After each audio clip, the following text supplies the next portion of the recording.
For our continuing coverage of COVID-19, if you're a new mother expecting or trying to become pregnant, you may still have unanswered questions surrounding the safety of the coronavirus.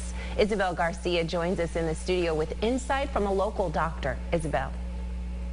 Yes, that's right. And mothers aren't just asking these questions, of course, for themselves, but also how it will impact their baby, too. The chair of the Department of Obstetrics and Gynecology at the University of Rochester Medical Center covers a range of topics in an effort to address any concerns.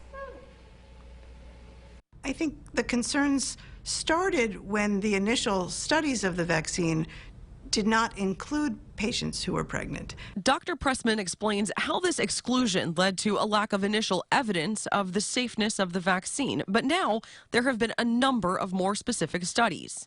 We now have the data. The data is very safe, is that the vaccine is very safe, that there are no direct harms from the vaccine in pregnant people, that other than the small risks of allergic reactions in all patients. For those expecting, when weighing the risks of getting the vaccine during pregnancy versus after baby, Dr. Pressman emphasizes it ultimately comes down to playing your odds.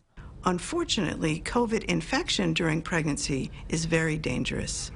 Patients who develop COVID during pregnancy are more likely to require hospitalization, more likely to be admitted to the ICU, more likely to need to be intubated or to be put on ECMO, which is a heart-lung bypass machine, and more likely to die. And for those trying to get pregnant, the virus itself is much greater of a risk for men.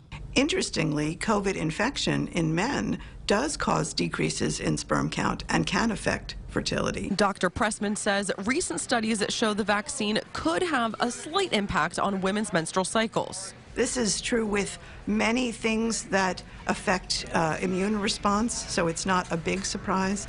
And the effect on the menstrual cycle is very small, a few days of change in when the menstrual period comes. It reverts back to normal also very quickly within a few months.